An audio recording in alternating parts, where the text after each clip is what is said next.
Today's subject is yoga for being, spirit. Now, yoga for spirit, being.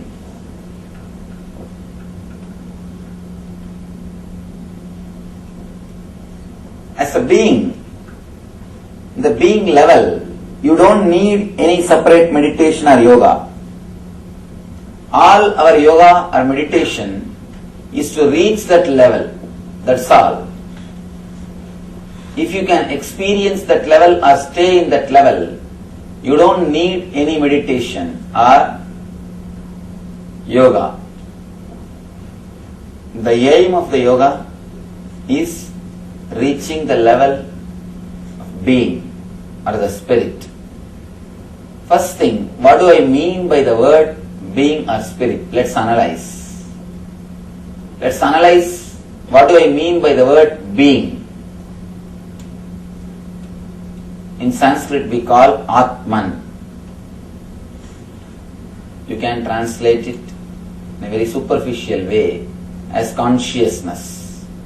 Consciousness is not equivalent or exact translation of Atman, but we have no other way.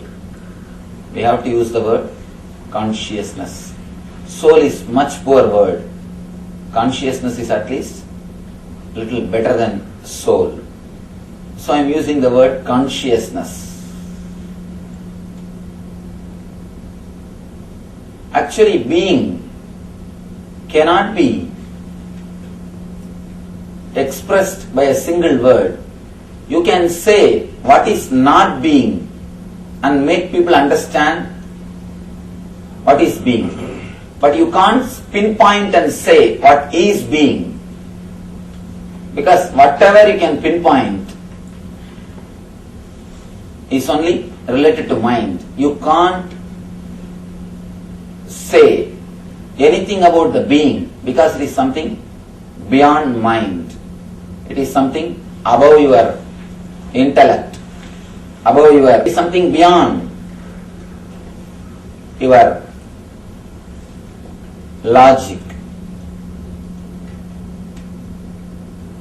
Again and again, our masters declare it is beyond the body, beyond the pranamaya, beyond the manomaya, beyond the vijnanamaya, the different sheets, different koshas.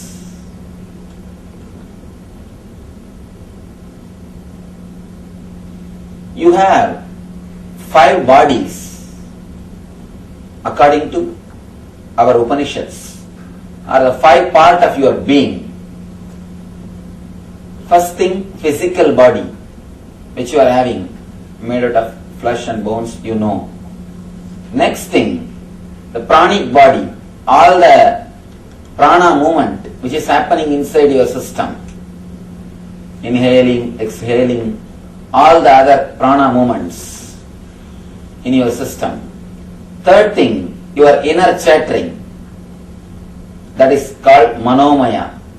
Fourth thing, the deep sleep state, what they call vijnanamaya, which you experience at the time of deep sleep.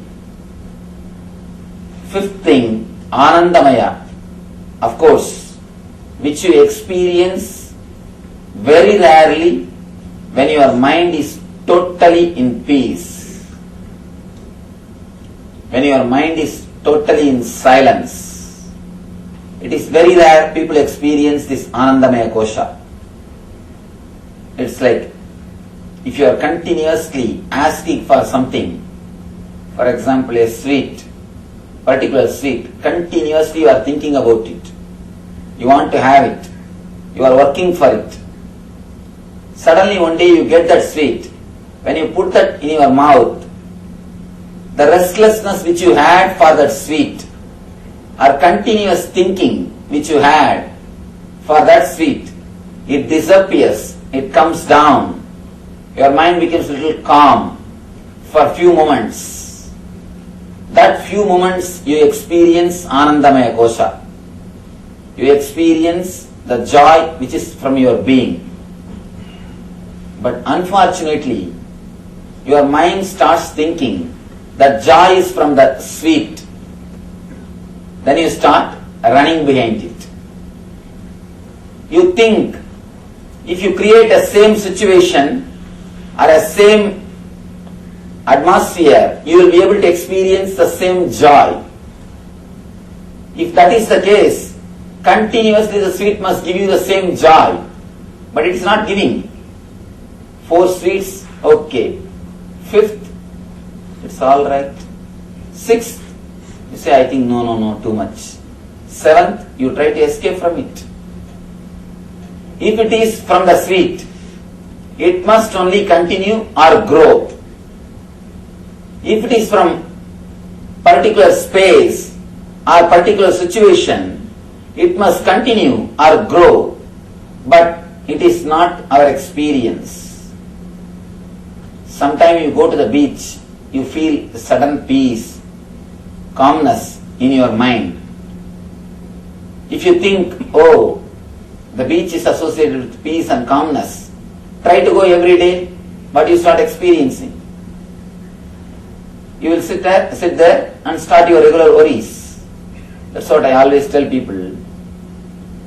It is not the outer space which decides. It is the inner space which decides. The person who can't create the inner space of bliss can never have vacation.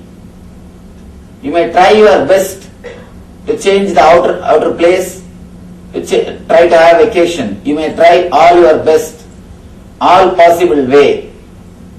But finally, you will end up only in the changing the place. You will never have changing the space. It's like understand this one example. If you are sitting in the office and worrying, it is work. If you are sitting in the house and worrying, it is homework. If you are sitting in beach and worrying, it is vacation. That's all.